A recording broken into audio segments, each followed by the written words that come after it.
5, 4, 3, 2. Hello and welcome to the Basketball Addicts Podcast, the one podcast in the world that answers the only question that ever truly matters. But guess what? We're going to switch it up this time, is because everybody's already in the playoffs, so nobody's hating from outside the playoffs anymore. Well, there are a couple teams hating from outside the playoffs, a lot of teams actually, but the playoffs are set. So I can't say how can you hit from outside the finals when you can't even get in. Because we're not there yet. Yes. We're on our way. We're finally on the road there. You know, the playoffs have been set. There's some teams that won today. There's some winners, some losers, and we're going to talk about all of that. One winner in particular being the Timberwolves beat the Oklahoma City Thunder. They are now two-time play-in tournament champions. They are now going to the playoffs to get smacked by the Nuggets. And also, that's a good the Heat won today as well. They're a play-in champion, and now they're on their way to the playoffs to be smacked by the Bucks. Yes. It's a lot of smacking going on. Exactly. Yeah.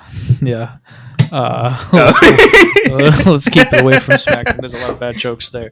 But all right. Let's switch gears. Okay. So, like, that's a good intro. Bucks versus Bucks. Milwaukee Bucks versus. Listen, like I was telling you before the podcast, I was like, I'm giving a lot of people, a lot of teams, the benefit of the doubt. But the Bucks, as it stands right now, is if not one of the best, or if the best team in the league right now, in my opinion. So I don't see them like having too much resistance on their way to the finals. So I think that this is going to be 4-0. The Heat are not ready to take them on. They don't have nearly as much size or, ability right now. You know what I mean? They're missing a couple things right now. People are not playing to their level that they should, that they were playing at before. This isn't 2020. We're not looking at the bubble Heat. This is not a Heat. This is a Heat that like still kind of in the trying to figure out who they are right now again. I don't know why, but that's where they are.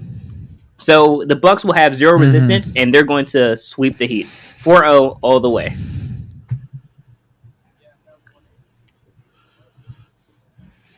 Yeah, and that 1-8 seed between the Bucks and the Heat, man, I really agree with you.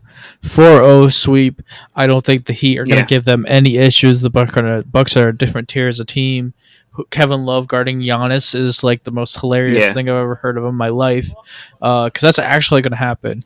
So, the Milwaukee Bucks are running through the Miami Heat like a knife through butter.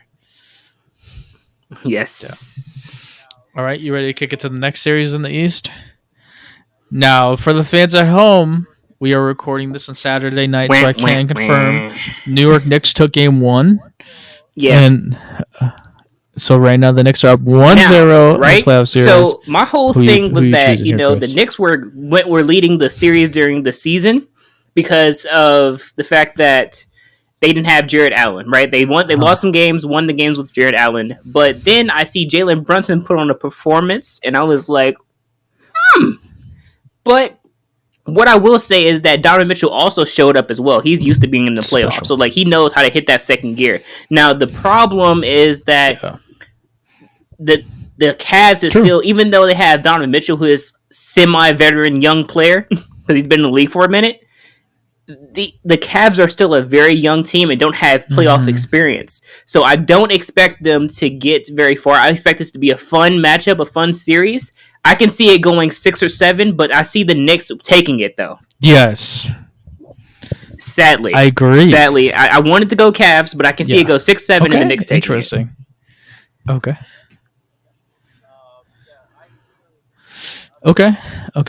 I completely agree with you. Out of the Eastern Conference playoffs, this is by far going to be the most entertaining series of the first round. I really feel like the Jared Allen, Evan Mobley combination is going to give Julius Randle issues whenever he does come back. And even accounting for the fact that the Knicks did win game 1, I think the Cleveland Cavaliers' overall defense and, just like the fact that Jalen Brunson can't hide on anybody. Jalen Brunson's either got to guard Darius Garland or Donovan Mitchell. Like, he can't hide. He can't hide anywhere, right? So I think the Cavs are going to give the Nets fits scoring-wise, and I think they're going to win in 6. Interesting. I have the Cavs in 6. And even though the Knicks did win Game 1, great for them. Congratulations. I mean, but yeah, go ahead. I'm going Cavs 6 here. I was gonna say like. So like in the first round, like the Cavs, Knicks, like I have nothing they're else going against each other. Like the reason I'm leaning more Knicks is because like I just feel like after watching those games during the regular season, even though this is really really close, and they're both young teams. Like don't get me wrong, like neither one of these teams have playoff experience outside of Donovan Mitchell and Jalen Brunson. Mm-hmm. So it's like I just kind of well actually they do because they were led by Derrick Rose against the Atlanta Hawks. The Atlanta Hawks beat them. And then Trae Young took a bow in Madison Square Garden many years ago. Well, not many years ago, like 3 years ago. I think it was something like that. So they kind of do have a little bit of playoff experience, but I just think that the scoring potential that I've seen out of the Knicks is kind of high. Now, I will give you the defense side of the Cavaliers. They do have a lot of long guards who can defend. Karis LeVert being one of them, but he's really iffy. So it's like. Mm-hmm. I don't really. It's hard to say. You can lean either way. I don't believe you're wrong. I don't believe I'm wrong. I just think it's going to be a very interesting, fun series. Regardless, like I probably will be able to better assess this series, like game 3, 4, and I'll be able to really clearly assess and like, okay, this team's going to win it from then on. Mm-hmm. Yeah. Okay. Interesting. Okay, so let's go to the next series. 76ers versus Nets, and just let the people know at home, it's pretty certain that the 76ers beat the Nets, took game 1 in this series.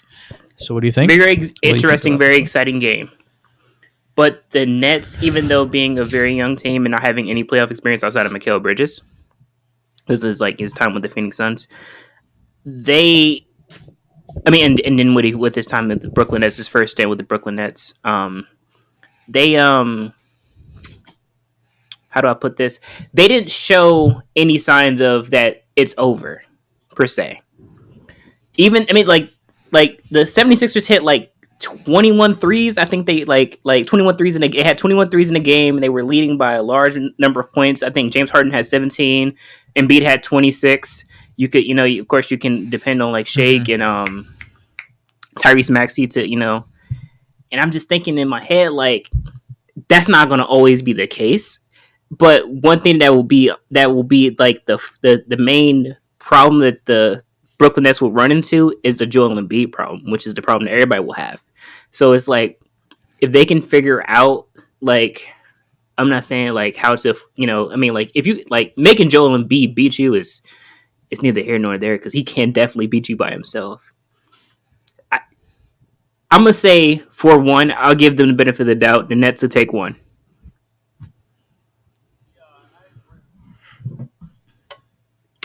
Yeah, I agree with you with the Nets versus the 76ers. This is going to be, I think it's going to be a sweep. I don't think the Nets have anything near this team. There's a reason why they fell from like the 3 seed to the 6 seed after the trade. This is not a playoff team. Yeah. Like if they had this team all throughout the season, they wouldn't make the playoffs. Or they might make barely in the play-in. You know what I mean? So this is not a normal 6 seed. And the 76ers are a very good 3 seed. James Harden, Tyrese Maxey, Joel Embiid, they just have nothing with the playoff experience, nothing to do about Joel Embiid. It's just bad matchup for them. Out like a light. Out like a light. Yeah. All right, let's hit into the next series. The Boston Celtics versus the Atlanta Hawks, Chris. This is another team I'm going to give the benefit of the doubt to, right? They were down by 30. Once again, another team that showed life. Yeah. Who has, they have Trae Young. They have some guys who have playoff experience. You know what I mean? They were still showing like, okay, listen, we can fight through this. I see in the foreseeable future, okay, I was watching the way they were defending Trae Young. Trae Young looked tired. He was exhausted. They were like all over him. He couldn't do anything. Yeah. So it's like, I feel that there's going to be a moment where Trae Young is eventually going to like, he'll take this one, internalize it, come back for the next game, and he'll be like more energized and ready, I would say, and like maybe a little bit more determined. And I could see him going off and them taking one game. So I'm going to give them the benefit of the doubt and do 4-1. I want to say a sweep because of how tonight looked, but you can't really judge a playoff series off of one game. It's very hard to do that especially because like as you're watching it, you're like, well, they're fighting back. They brought it as close as 12. Now, just because the Hawks may take a game does not take away from the fact that the Boston Celtics is one of the most complete teams in the NBA. Like that cannot be argued. They're definitely Eastern Conference Finals shoo-ins like the Bucks. But I just think they'll take at least a game. So I'll go 4-1. I'll take a gentleman sweep on the Nets and on the Hawks. Yeah. Yeah, I think the Boston Celtics run through them.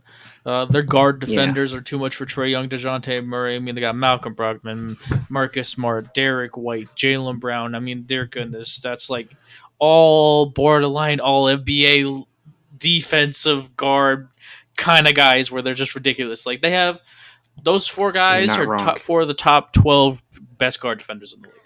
That's very easy to say that. That's just terrible matchup where the best two players are DeJounte Murray and Trae Young. So they have nothing to do with this. Is 4-0. My controversial take, my fun take of the day, is that the 7, 8, and 6 seeds of the playoffs in the Eastern Conference will not win more than 2 games. More than 2 games in the first round. That's kind of what I'm saying, though. That's what I'm saying, because I'm saying that the Nets more than 2 games and the Hawks will each take a game, but everyone else will be swept. Yep. Mm-hmm. Yeah. It's a clear gap. This is not the way it is in the West, right? This is not the West. This is the East, where this is what the normal playoffs usually look every year. Okay, so that second round matchup between the Bucks and I have the Cavs and you have the Knicks. That's what we're going to be talking about next. So, what do you think, Chris? Now, on my side, like I said, there's not going to be too much resistance either way. For the Bucks, the Bucks are cruising through any team, whatever team we put in front of them, all the way to the Eastern Conference Finals. Their only matchup that's going to truly matter is going to be the Celtics. They're cruising all the way through. So 4-0, they're sweeping. Okay, nice sweep. All right, so I have the Cavs. I do think Mobley and Jared Allen could give them issues inside. So I'm going to go 4-1. I'm not going to go sweep.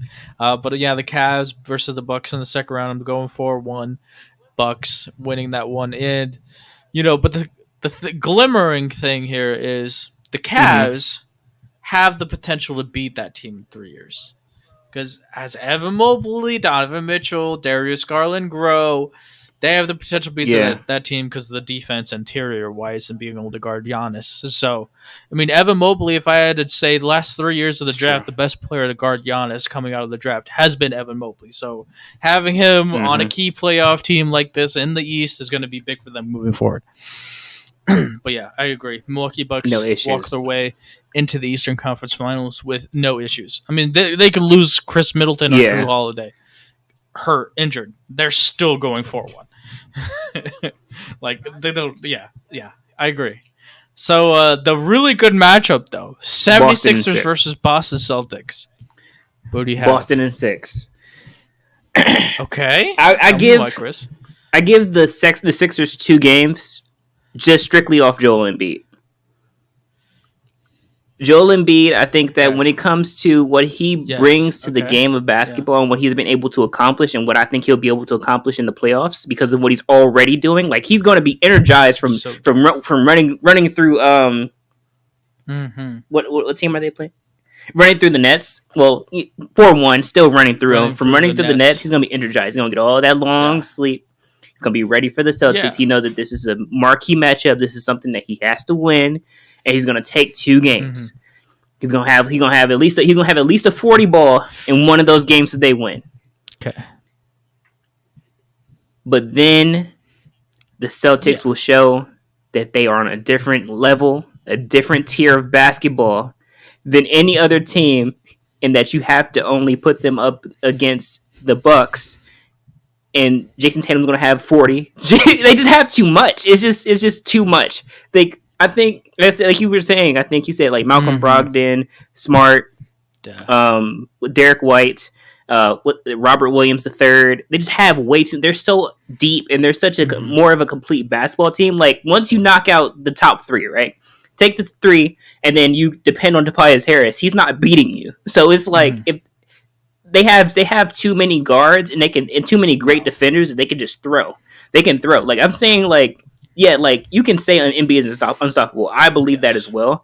But in this series, he's met his match, um, to an extent. So I'll give him 2 games, but I say it's gonna be Celtics in 6.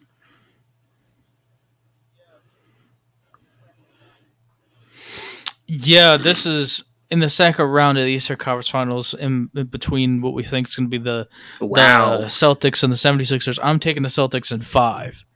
And I really believe that the biggest disadvantage is Yeah. Embiid, right? Because Robert Williams 6'10", Al Horford 6'10". They don't really have a reliable backup center, so you could say in theory Joel Embiid could attack him. But for the 76ers to win this series, he needs 40 shot attempts a game Yeah. because these matchups are terrible for the 76ers. Because their best 2 players besides Embiid are guards. Again, 4 guard rotation defensively with Boston, Marcus Smart, Derek White. And then we got Yeah. Jaylen Brown, Malcolm Brogdon, all great defenders to throw at James Harden, Tyrese Maxey. No. Tobias Harris doing nothing with Jason Tatum.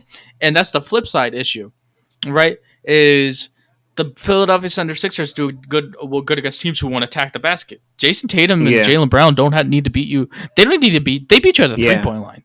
They beat you with perimeter shot creation. Then it's attacking the basket. They don't need to do that.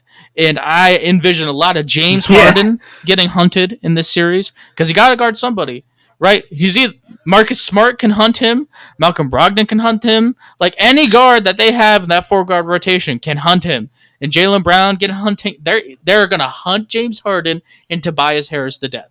Those 2 guys are not doing anything, right? They have 2 liabilities on the perimeter. It's gonna be so ridiculously easy for them to score. And unless Joel Embiid, I know it sounds insane, gets 40 shot attempts a game to try to balance it out, which I don't think they're gonna do.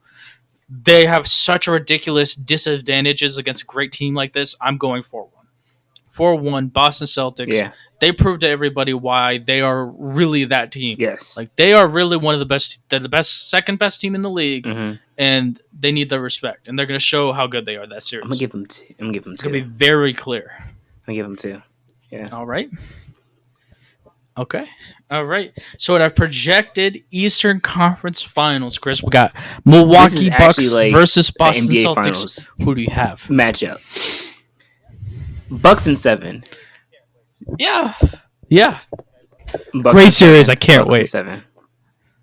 Okay, Bucks The and 7. green team Nice. versus green team. So, Okay. I think the Bucks in 7, Okay. and I'm just gonna Yeah. put this there. Even though, like I believe, like I said, that the Boston Celtics had one of the most complete teams. I think that the length and the the length of the Bucks and the Giannis problem, as well as the other power forward, small forward combination of Bobby Portis and Brook Lopez that they can throw out there, as well as all the defenders they have, it's going to be a really good matchup. Yeah. Because they both defend well, they both score well, but I think that the Giannis problem will be a bit too much. Because like we've seen, like even in the regular season, that Drew Holiday has another level that he can hit where he can drop like 30, 40 games. I'm not saying he's going to do that every game, but he can have a moment. Chris Middleton is known to go off. Jason Tatum is known to go off. Yeah. Jaylen Brown is known to go off. So it's really a toss up, but True. I'm leaning more toward the Bucks. I think that when it cut, Yeah. and that I'm doing the Bucks strictly off of Giannis. Strictly off the fact that Giannis is on the Bucks. That's kind of weird because like Okay. I think we came to the agreement here. Me, I would say reluctantly that Giannis is the best player in the league right now. So if that's the case, I have to lean more toward it, toward him in that sense because I'm like I just don't believe that he's going to be stopped. So I'm going Bucks in 7 strictly off of Giannis because they're a very evenly matched team. The only big difference here is True. Giannis, in my opinion. Because they both defend very well. They both can hit very high scoring outputs. I think the Celtics have just a little bit higher of a scoring output they can hit between Jason Tatum, Jaylen Brown, and then you can throw in maybe 15 to 20 from like maybe Marcus Smart or something like that. And Derek White has been known to have one-off games where he goes off. You know what I mean? Malcolm Brogdon can give you about 10 to 15, maybe 15 to 20 on a good night. So it can go either way. That's a very hard matchup. That's a very hard matchup to kind of gauge right away. But I'm leaning Bucks just strictly off Giannis. Yeah. Okay. Yeah, I'm leaning Bucks too. For a little bit deeper reason than Giannis, I think Bucks for the Eastern Conference Championship between the Boston Celtics and the Bucks. I'm leaning Bucks in 7. The reason why is I like Drew Holiday's ability to guard Jaylen Brown. Right, that's going to help them. Even though the Boston Celtics have great guard defenders, other than Drew Holiday, who are they guarding? The 3-point shooters, you know what I mean? Javon Carter, who's in there to guard them, right? Like, they don't really have a lot of punch at the guard positions. Like, okay, the Celtics are going to give them such a hard time. Like, no, Jason Tatum's going to have to guard Chris Middleton, and he's going to do a good job, right? But the real glaring issue here, and the reason why I think they're going to have to make some change in the offseason, is they have no answer for the big rotation of the Bucks. None. Right? Because Robert Williams 6'10", Alfred 6'10", they don't have a lot of trusted bench depth behind that. So they got to deal with Giannis attacking the rim. Who's going to foul him? Who's going to send him to the line?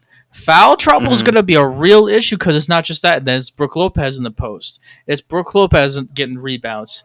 It's Brook Lopez being tough. And then on top of all of that, who is guarding Bobby Portis off the bench, right? So all these guys, Al Horford and Robert Williams, are going to be playing all these minutes, and they're going to get in foul trouble because Bobby Portis gets so many touches in the post. They don't play like the modern teams. They play through the post with Bobby Portis and Brook Lopez a lot. Like, they get a lot of touches down there, and Giannis loves to attack the rim. So the foul trouble and the lack of size, like, they don't scare the Bucks at the rim.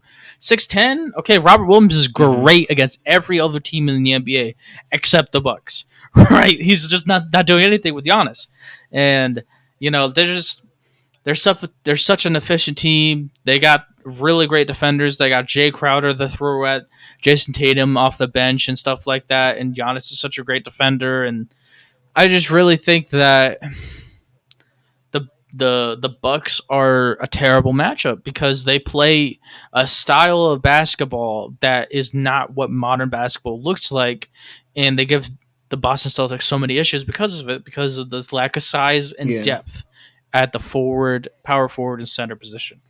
So I'm going Bucks. And on top of all of that, it's important to note, in the playoffs, the game is played more tougher and the game is played more physically. So more physically players dominate the playoffs. That's Giannis. And on top of that, each round that people move on, more toughness and more physical dominance is prioritized because people are playing harder, people are getting away with fouls, people are getting away with more pushing, people are getting away with being able to play more forceful. So by the time the Eastern Conference Finals comes around, it's going to be Giannis being allowed to play freely and more tough and have more freedom attacking the rim because they're not going to call it as much, because they're not going to call Giannis for those fouls, right? That's the way the game is played in the Eastern Conference Finals. So the game, the playoffs, are set up to reward a Giannis, to reward a LeBron, to reward an MJ, right? The great rim attackers and physical players and physical dominance players, right? And Giannis is just going to be such a tough matchup in the Eastern Conference Finals because of that, too. They're going to have a ridiculous advantage because Giannis is going to get those fucking calls, okay? That's just what it is. And he's so goddamn smart by now, he can overcome the gimmicky defenses. So, Bucks I think we both agreed, right? They're coming out of the East. There we go. Congratulations, Milwaukee Bucks. NBA Finals appearance. Let's go to the West. All right, let's go to the West. You ready to go to the West, Chris? All right. First matchup we have here is the Denver Nuggets versus the Minnesota Timberwolves. Again, like you stated earlier, the undefeated teams of the play-in. Okay. Minnesota Timberwolves. What do you think, Chris? Nuggets. I will give them against the Timberwolves in 5. Like I said, I'm giving them some really. You're giving them 5. What respect? I'm just like possibly maybe Ant has learned from his past mistakes. You know what I mean? Maybe play a little bit better. I mean, the Nuggets are going to be hard, tough. You know what I mean? Especially because they got Jamal Murray back. So I'm giving them the benefit of the doubt. It's really 4-0, but I'm going to give them the benefit of the doubt, right? I'm saying the Nuggets are running through this, but I'm going to give them the one game because it's possible to have an off game. You know what I mean? Or to have a very close one that can go down to the wire, and then, players like Cat really shows up. So it's like, who knows? But I'll give them one game. Just to be nice, but it's really 4-0. Just know it's 4-0, but I'm giving one game to be nice. Okay. Yeah. So kind. Yeah. Okay. All right. Well, I'm not going to be kind when it comes to the Denver Nuggets versus Minnesota Timberwolves series. The Nuggets win 4-0. No. Do I really got to explain why? Obvious. Duh. Obvious. Okay. You ready to move on to the Suns Clippers? Who do you have? Suns Clippers. Suns 4 or 5 seed in the Western Conference Finals. Suns and no Paul George, by the way. I'm gonna call a sweep. I'm not gonna be nice. Sweep. Okay. Yeah, it's definitely brooms right now because I'm not gonna be nice to the Clippers. It's because they're not nice to my Lakers. So sweeps. The Clippers. I mean, the Suns have way too much. You got to worry about. Okay, you don't have Paul George. Yeah. So now you're gonna throw all of your energy into guarding either Devin Booker or Kevin Durant. So that means that somebody is going to be. I'm not going to say they're going to be shut down because there's no shutting these two scorers down, right? But they're going to be affected in some sense. But it's like, okay, this is who you have to choose between beating me. Okay, maybe you can get Kevin Durant to have like 25, and that's his off night, right? Because you're guarding him, you throwing Kawhi at him, but then Devin Booker has like 30, 35 points. So it's like, do you truly win? Yeah. Like, there's no winning this matchup. And then I'm going strictly off of Kevin, like the fact that they don't have Paul George, which diminishes their defensive capabilities. Not even considering the fact that Kawhi Leonard has been here before. Mm-hmm. He does have championship experience, playoff experience as well. But it's just too much for him to overcome, especially just if it's like. Yeah. I'm gonna give them the benefit of the doubt. I'm gonna go back one game because I'm gonna depend on Westbrook and Kawhi working. Okay. Yeah, I'm gonna agree with you. I'm gonna have the Suns beating the Clippers in 5. Too many shot creators for the Suns. I will say one game they'll probably have a game where they just don't gel, right? You know what I mean? They just have an issue gelling. After that, though, I really think that the Suns are going to beat them in 5 as well. They're going to beat them pretty easy. They have them. Yeah. I think they have their number, Chris. Yeah, truly do. All right, so we're going to go ahead and transition here to a extremely star-packed, great NBA playoff series between the Sacramento Kings and the Golden State Warriors, Chris, the 3-6 matchup. So who do you have? Golden State Warriors in 6. Wiggins is back. Who do you have winning? 6. This is the same team from last year. But it's not the same Sacramento team that we have seen before. They have a new coach and it's actually working really well with the way that they actually play similar offenses, so it's going to be a really nice coaching matchup. That's where the game will be won specifically, is in the coaching battle. But Kerr has taught Brown, so has taught Coach Mike Brown. So it's like that's another hard one. But I'm going to lean toward championship experience, playoff experience, championship pedigree, legacy. I'm leaning toward the Golden State Warriors. I already know. Here it comes. Well, every once in a while, there comes a matchup where Jason Collins gets that tingly feeling in special little places. That has to do with has to deal with upsets in the NBA playoffs.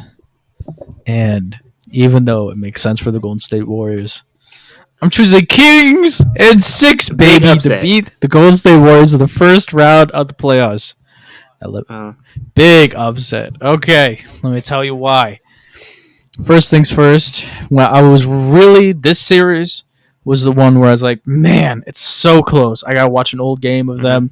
I got to see everybody healthy earlier in the year in like November. Right? The first thing, the first strategic advantage that the Kings have is Domantas Sabonis moves way better than people think. So he's not going to get exposed a lot on those Curry pick and rolls, and they're just going to attack him like the Warriors just do against Marc Gasol when he would play for the Grizzlies and stuff like that. Mm-hmm. He's not a stick in the mud to that extreme degree. Now, he's not the next coming of Bam Adebayo, but he can move well enough for it to be something that is not really an issue. I also feel like since the Kings run the exact same principles offensively, a similar type of offense, and coach through that, I think no team that I've watched has a better feel for where the ball's going to go and what spaces they want to attack off ball with the movement than the Kings have against the Warriors. They just seem like they have a feel for it. They got 5 intelligent people on the floor with the Kings. I was extremely impressed by the ability of against 31 other teams, 30 other teams, right? Steph Curry gets a wide open shot, or Clay gets a wide open shot in that situation, but it's contested against the Kings, right? I really feel like the Kings have something there because of that. On top of that, I really feel like the Kings have an offense that relies on the group more than individual, a lot of screening. So the Warriors are just so gosh darn good at okay, we had to face James Harden this series. It's James Harden's going to attack us the whole time, and we're going to throw different bodies at him, and we're going to throw him different coverages. We're going to confuse James Harden, or we're going to face LeBron, and we know what LeBron's going to bring, right? But when it's off-ball movement and it's screening to get these players open, it's more tough because everything's getting switched. It's more tough to attack these players. And, on top of all of that, the Golden State Warriors have an extreme strategic disadvantage, which is height at the rim. Kevon Looney is a backup center in every other team in the NBA. They got Javonte Green coming off the bench, who's 6'8". They're not going to do anything with Domantas Sabonis, De'Aaron Fox, and Malik Monk attacking the rim. And even Draymond Green, when I watched him play, doesn't really seem like he has an answer for Domantas Sabonis. And Domantas Sabonis is such a master at just backing somebody down and finding the right pace to pass the ball in the perimeter, the 3-point shot, and the Warriors just didn't seem like they had an answer for that combination. Right, the Warriors are great at nullifying great individual scorers, right? But when it's a complete player with the intelligence and passing and the scoring ability, they're tough to stop because the Warriors just can't out-intelligent them. Right, and you put that on top of the fact that Mike Brown used to coach for the Golden State Warriors for about 6 years. Nobody knows him better than they do. Harrison Barnes is a forward on the Kings who was on their championship run originally. They have Domantas Sabonis, who has playoff experience. They have Kevin Huerter, who went to the Eastern Conference Finals with the Atlanta Hawks. Right, and they have Malik Monk, who maybe didn't go to the playoffs for the Lakers, but he was around LeBron every day. They were preparing to go to the playoffs. You know what I mean?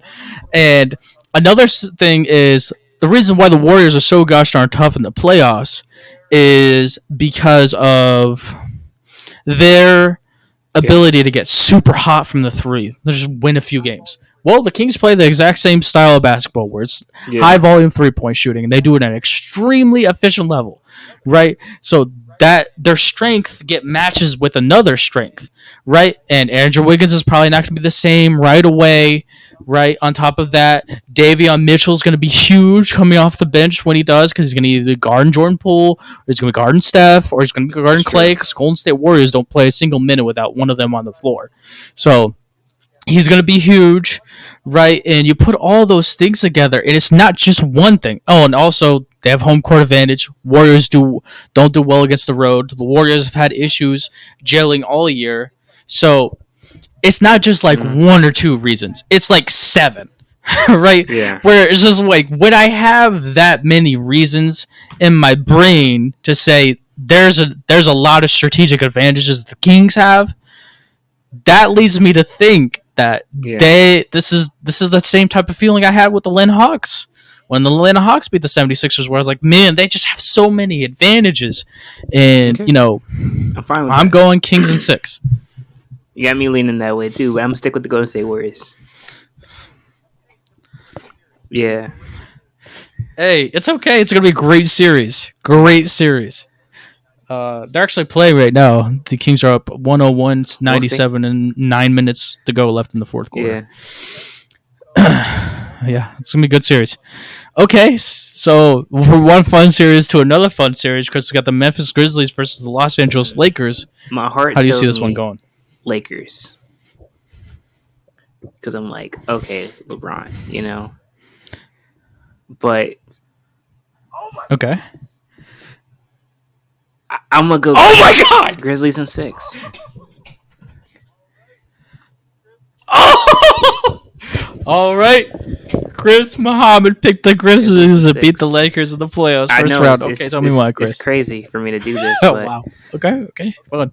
Like I said, my heart tells me like, okay, it's the GOAT. You know what I mean? Okay. Like I could be wrong, but I'm just going Grizzlies. So reason why I chose the Grizzlies is because I think that the way the Grizzlies play and their matchups, the way they've matched up during the season, even before after the break, they haven't had the best of luck, right? And then they're another team that's really focused on the defensive side of the ball, and then they have their guys who can really go off and score.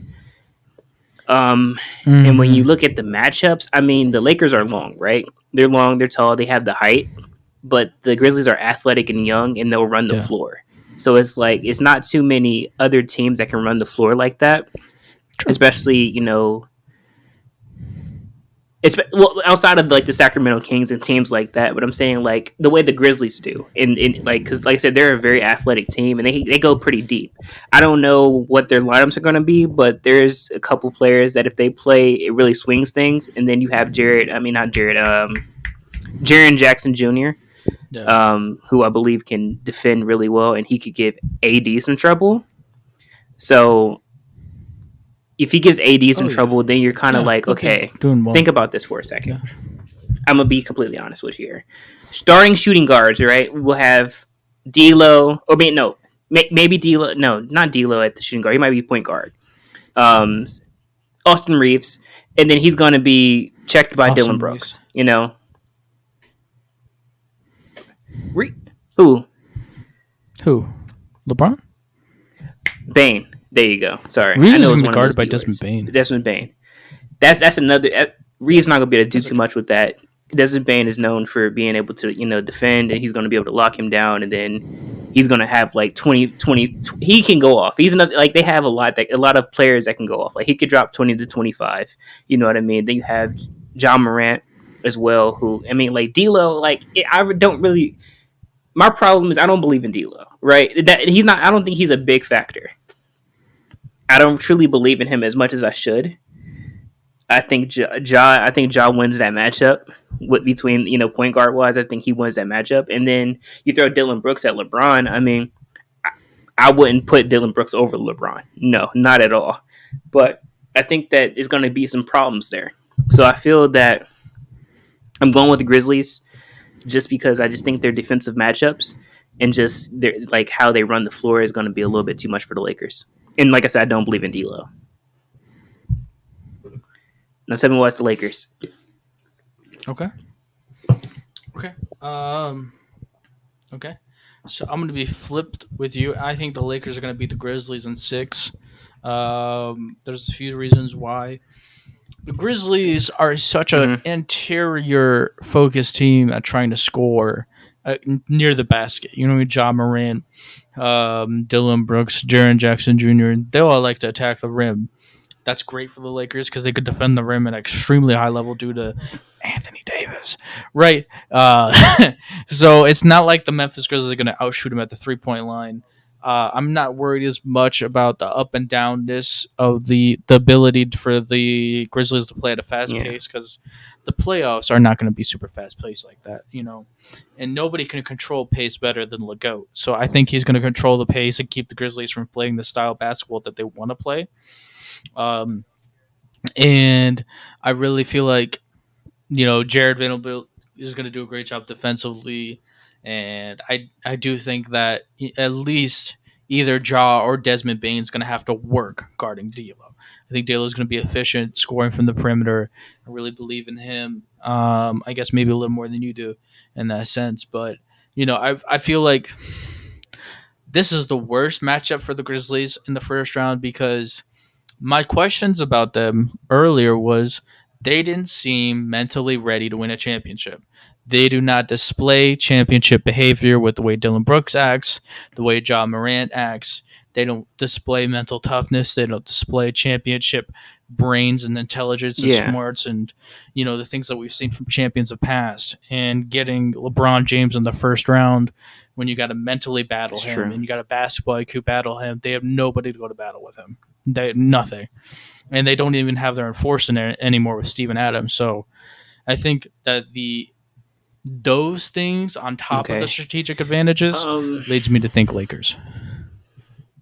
Lakers in 6. Yeah, good series. I'm gonna lean more toward the Grizzlies. Good series. I'm gonna give them the benefit of the doubt. I mean, I'm not saying they're going to win a championship. They're going to run through the West after beating the Lakers. The Lakers aren't that type of team anymore. You know what I mean? But I will give them at least this series. I'll say in 6. Mm-hmm. Yeah. Okay. So the second round of the Eastern Conference Finals, we both have the Denver Nuggets versus the Phoenix Suns. Nuggets versus the Phoenix Suns. And how many games? Yes. I'm going to do Suns in 7. I'll make it interesting. Suns in 7. Okay. Jokic, I think Jokic makes it pretty interesting because they don't have anybody who can really stop that. And then it's not his scoring ability, because he can score, but it's the way that he can control the pace of the game and able to really open up shots and open up the floor and really see the floor in a way that nobody on that team can really counteract besides Chris Paul.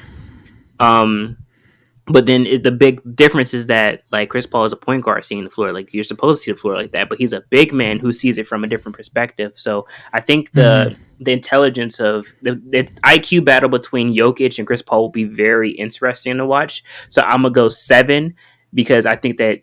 But I think that the IQ battle Jokic may win, but I think the scoring battle the Suns will win.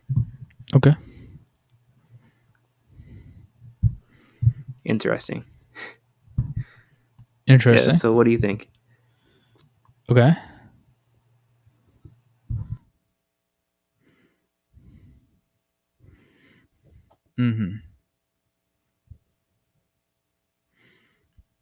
Yeah, I really feel like when it comes down to the Suns versus the Nuggets, man, I really feel like the Nuggets have definitely the intelligence of Jokic, and him facing against CP3 is intriguing. But I really feel like the overall scoring of the Suns and Devin Booker and KD and the perimeter scoring that they have as a team with TJ Warren and all the guards that they have off the bench and how well they move the ball and efficiently. I just think they're too high-powered of an offensive scoring team for the Denver Nuggets to play with them. So I'm going to go Suns in 6. It's going to be a good series because, Jokic is going to do his thing, manipulating defenses and all that type of stuff, and he's such a special player. Yeah. I'm going to go Suns in 6. It's going to be a good one, though. Yeah. All right. You ready to transition to the next one? Let's get to it. So you have the Golden State Warriors versus the Memphis Grizzlies in the second round of the Western Conference, I guess, semis. So who do you have winning between those two? Golden State. Finals? They have the Grizzlies number. Okay. They won. I think the Grizzlies last year won one game. What was it? Yeah, they won one game, and I was expecting them to win. Like I said, they're not. I completely agree. I think that they're not as focused on a championship right now because of everything they've been going through, throughout the season and the way they act. I feel like they're just a bit too young, and I'll give Golden State the edge with the championship pedigree. Once again, I'll say they can take a game, 4-1 gentleman sweep. and the Golden State Warriors rock on to the Western Conference Finals to face the Phoenix Suns. Okay. So in my Western Conference semis, in that situation, I actually have the flip of the Kings versus the Lakers, which would be a really good one. I feel like AD guarding Domantas Sabonis gives him a lot of troubles, and I think the Lakers are a bad matchup for the Kings. I really do. They just can't match up with them very well. So I'm gonna go Lakers in 5. Wow, gentlemen. Gentlemen sweep. Lakers versus Suns is gonna be my Western Conference Finals. I think you have Gold State versus Suns. Who do you have winning that one? Suns in 5. I think this is Kevin Durant's coming out party. I think this is what truly proves that, hey, I can win without Golden State. You know what I mean? I don't need Curry. I can do it myself. Okay. So I think that this is going to be his coming out party. I don't think the Golden State Warriors get past him because we're going to have such a determined KD just to stop. I mean, he may say he don't care about narratives, but the narrative is going to be that if he was true, if this is the true Western Conference Finals, Golden State and the Suns, and he loses, the headlines, I can see them now. KD can't win without Curry, and he just have to live with that for the he just have to live with that until the next playoff series. So it's just like I feel that is enough to push them over the Golden State Warriors. Outside of what they have with the shot creation ability, the number of shot creators they have, the defensive ability, the ability of Chris Paul to really see and read defenses and elevate everybody else around him. Like when you elevating Booker and Kevin Durant, I mean, like who can really stop that team? So I have the Suns taking the West. Okay. Cool. So in my Western Conference Finals, I have the Suns versus the Lakers. This would be a really great series. They match up so well for each other. Jared Vanderbilt can guard KD. Josh Okogie can guard LeBron. Nobody can really guard Devin Booker, and that's a strategic advantage that the Suns would have here. And Chris Paul battling the mind of LeBron James. AD being able to guard the pick and roll of Chris Paul and Anthony Davis. I just think the Suns can hit such an extreme high offensively, and I do worry about the guards of the Lakers outside of D'Lo shot creating consistently enough to keep up with the high-powered scoring nature of the Suns.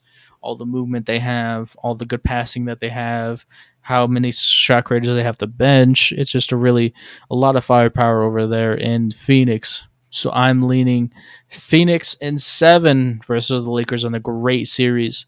So I have the Suns winning the West, and you have the Suns winning the West as well. Yep. So Suns Bucks. Suns versus Bucks. Who's winning? NBA I'm gonna go because this is a good matchup, I would say. Right? Yeah. Because you talk about the 3 big rotation that the Bucks have, and then you talk about the high scoring output that the Suns can hit, and it kind of matches it really well because if you think about it, Booker can play shooting guard, small forward. Kevin Durant plays like small forward. Small forward, he can be like kind of a power forward-ish, kind of because he has the height too, but he really sticks around like the small forward. So like you're gonna have Drew Holiday is going to guard Booker. You can throw Middleton at KD, but just if that really makes Middleton, a difference Giannis at all. Jay Crowder. Yeah. Or like Giannis or Jay Crowder or something like that. Yeah. And then once you get past that, it's just like you have the rematch of Ayton versus Giannis, and that doesn't do too much. Or like Ayton versus Brook Lopez, Brook Lopez, who could bring him away from the basket and then open up the lane. So I'm gonna go Bucks. Bucks in 7. It's gonna be a good series. Bucks in 7. Go ahead. Oh, I completely disagree. I'm going Bucks in 5. I really think the Milwaukee Bucks are going to win in 5 because Kevin Durant is going to have to guard Giannis. And there's not a single thing that Kevin Durant's doing with Giannis. And there's not a single thing that Kevin Durant is going to be able to not stay out of foul trouble guarding Giannis. Josh Okogie can try to guard Giannis, but there's about a 5-inch difference between those two. So it's a little unrealistic to expect Josh Okogie to be able to really guard Giannis. I expect Josh Okogie to guard Chris Middleton, but Giannis is too tall of a task. And KD's going to think he's still that guy, but he's going to be reminded that he's not that guy. And the overall lack of being a complete team that I've been talking about with the Suns is going to be exposed by whoever comes out of the Eastern Conference Finals, by either the Boston Celtics or the Milwaukee Bucks. They're too complete of a team. They actually play defense at an extremely elite level. There's just nothing the Suns are doing with them, because the Bucks can score basically at their level but play defense way higher. And they have so many strategic advantages because Brook Lopez is going to be standing at that 3-point line, and KD's got to guard the rim. He's going to be in foul trouble. He's going to have trouble, and everybody's going to see Giannis is the best fucking player in the planet, okay? I really can't wait for this, because Giannis is going to show what we've been saying all year. He's the best player. It's not close. You guys are crazy. This should not be a debate. It should be one, or you can have debate 2 through 20, okay? Yeah. One is set in stone, right? This is his league. This is his MVP. This is his championship. This is the best team in the league all year. As long as they're healthy, they're walking away with a ring. I have Bucks in 5, throttling the Suns. 5. Throttling them. Terrible matchup for the Suns. Yeah. Right. I'll make it interesting. I'll say 7, but 5 does sound appealing too. It is possible. Yeah. It's possible. But look, this is all speculation, because, like you said, this is going to be a tougher, a more physical game than we've seen during the regular season, and there's a high probability for injuries. Knock on wood. Yeah. So we don't know what the teams will look like. Who can stay healthiest the longest right now? Yeah. Could you imagine the Suns front office? We added Kevin Durant and still couldn't fucking beat Giannis? Right. What the fuck? I can't wait.